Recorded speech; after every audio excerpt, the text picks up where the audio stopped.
is 9:31 on WISN, and right now we're joined by Congressman Paul Ryan. Good morning, sir. How are you? Hey, good. How are you doing, Jay? I'm doing well. Thought it would be a good time to check in with you because we have recent matters to talk about, and we have, of course, the Mitt Romney appearance in Janesville yesterday. I understand it was sweltering heat. Yeah, it was hot. I was told the national reporters hated this because there was no air conditioning and no cell phone service. Yeah, well, I'm glad they didn't have the cell phone service. It's kind of fun to watch that happen, by joking. But, yeah, it was really hot. I mean, unseasonably hot for Wisconsin, but they didn't really have AC in this place, so it was pretty hot. It was a cool event. It was an impressive lineup of Wisconsin heavy hitters. They had Reince and Ron Johnson and Scott Walker and yourself. It was great. And they had such a huge crowd that the spillover crowd, which Mitt went out and spoke to as well, was just as big as the crowd inside. It was really great attendance. Wow. So why is it, do you believe, that from, of all states, progressive Wisconsin, we have so many of the conservatives who are leading the party toward the right themes and the right tone this year? I see this year as sort of this debate that's been going on in this country for a long time kind of coming to a crescendo. And where better are we well equipped to understand this debate than here in Wisconsin, where we're familiar with progressivism. We're deeply familiar with in its modern iteration, which is really sort of give more of our money and power to elites in government and let them run our society, our lives, our economy. It's really what the president is pushing if you take a look at his agenda. And what's interesting is they're sort of employing this, the ends justifies the means approach. Every week there seems to be some new pander move by the president, which also shows that he has no limiting principle to government, including the Constitution. In this latest thing on immigration, put the merits of the issue aside, he's circumventing Congress, circumventing the Constitution he swore to uphold when he took office in order to score some political points. And we've seen this movie before. We know how it ends, and it looks like Europe, and we just don't want to go down that path. Let me just ask you a question that I get a lot, and I hope it isn't a curveball to you, but I get it a lot from listeners, and something like that. They would say, well, why is that not an impeachable offense? Why wouldn't people like Ryan and folks in the House push for impeachment? Well, you mean because of because he's ignoring the law of the land. He's changing it. He's rewriting it. High crimes and misdemeanors. The question, I think, would come down to, does this meet that standard or not?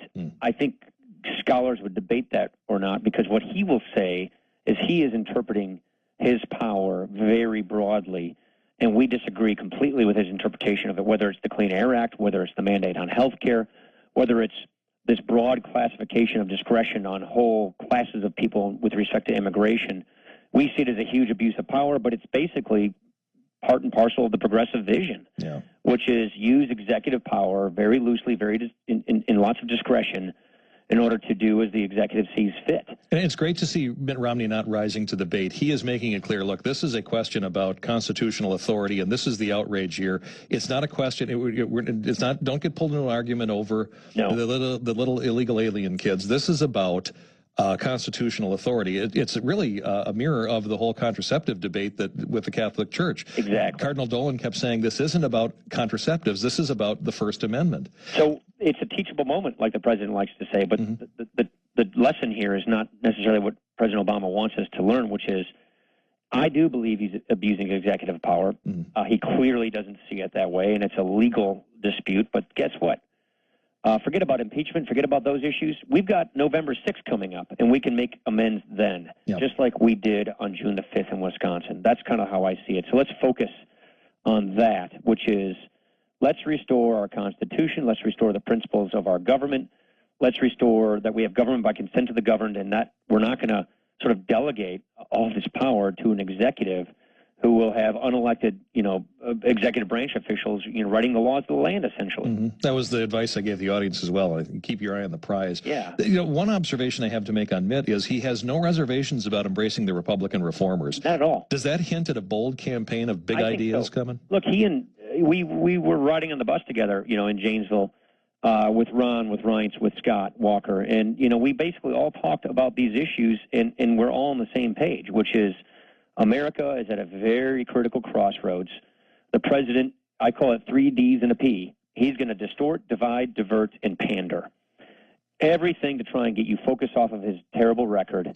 He's going to pander to this group and that group. Every week it's going to be an attempt to divide the electorate into groups so he can hopefully have 50+1. It's the opposite of hope and change, of inclusion. It is pandering to people. It is dividing people against each other in this country.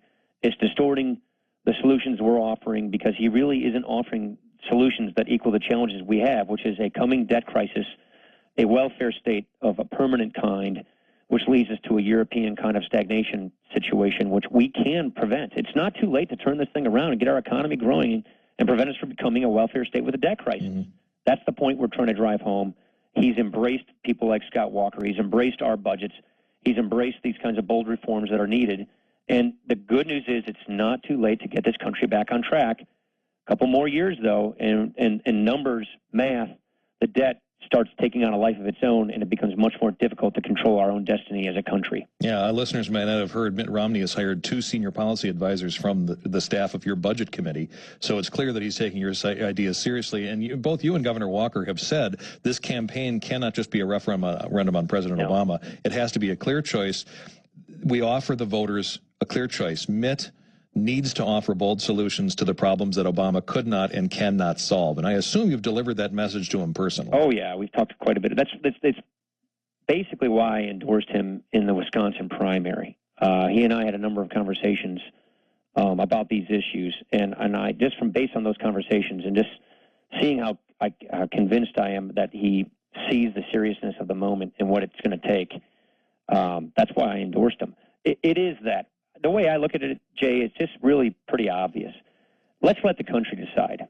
Let's let the country decide this fall, what kind of country do you want to have? What kind of people do you want us to be? Do you want to reclaim the American idea, the opportunity society with the safety net?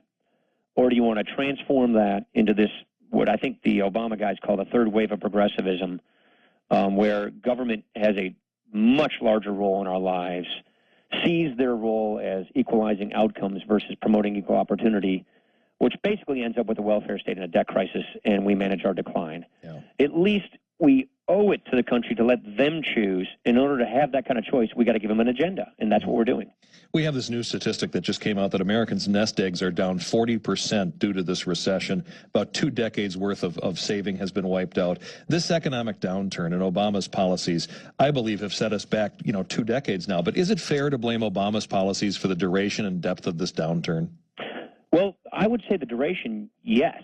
The depth, we hit so hard, so fast when he came into office. So I wouldn't blame him for, obviously, the onset of the recession or the depth of where it went to, but the prolonging the recession, absolutely. His policies have prolonged this recession. There's no 2 ways about it. Yeah, I believe that firmly.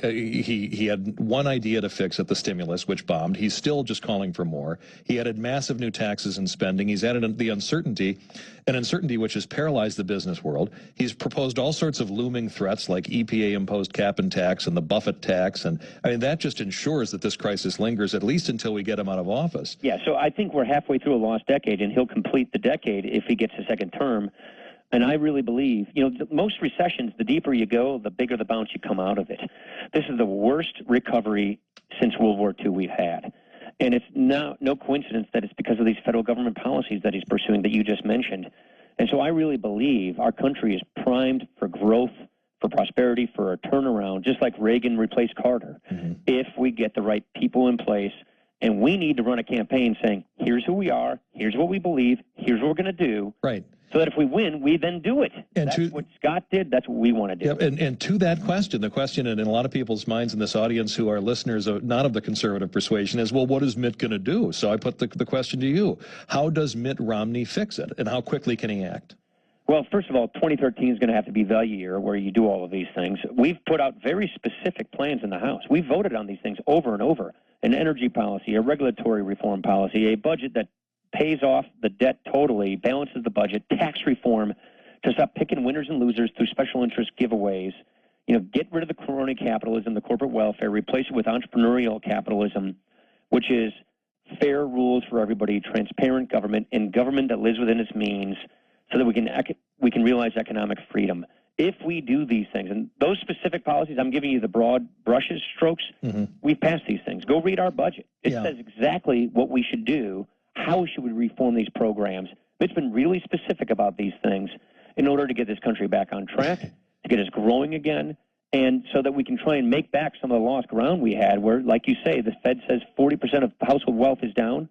You're not going to get housing values to come back up unless people are going back to work, unless people feel more secure that they're willing to go get a loan and get on a virtuous cycle of rising incomes, better wages, and therefore going out and buying houses and things like that. Yeah, it's frustrating that the mainstream media won't pay more attention to Mitt's detailed ideas. This reminds me of the argument when we were having at the height of Obamacare. They kept saying, well, what are the Republicans going to do? What are the Republicans doing? And we had a detailed free market very detailed reaction, and they wouldn't print it. I think, now we're moving into a campaign where they really can't ignore, I think, Mitt Romney's ideas and your ideas.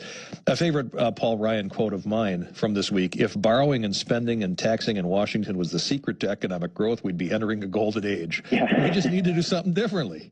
Yeah. It just boils down to that. It does boil down to it. So when does the dam break, and when do the majority of the American people realize this and realize, okay, Obama, he might be a great guy to have a beer with, he might be look like a nice father, but Obama just cannot get a second term? I so fundamentally believe that, because if he's willing to do these things to circumvent the Constitution, to infringe upon rights like our First Amendment rights of religious freedom before he's reelected during a tough election campaign, what on earth do you think he'll do after he's elected and he never has to face voters again? If he really believes in this sort of progressive expansion of what the executive power does, think about what it will be like afterwards when he's in charge of the regulatory state and he doesn't have to face voters ever again. So it's sort of a chilling effect to me. But more importantly, we're in a race against the bond markets. We're in a race against a European-like debt crisis. And he has thwarted any attempt to put real reforms in place. He's had 4 budgets, and it's 4 whiffs, 4 conscious decisions not to tackle our debt crisis.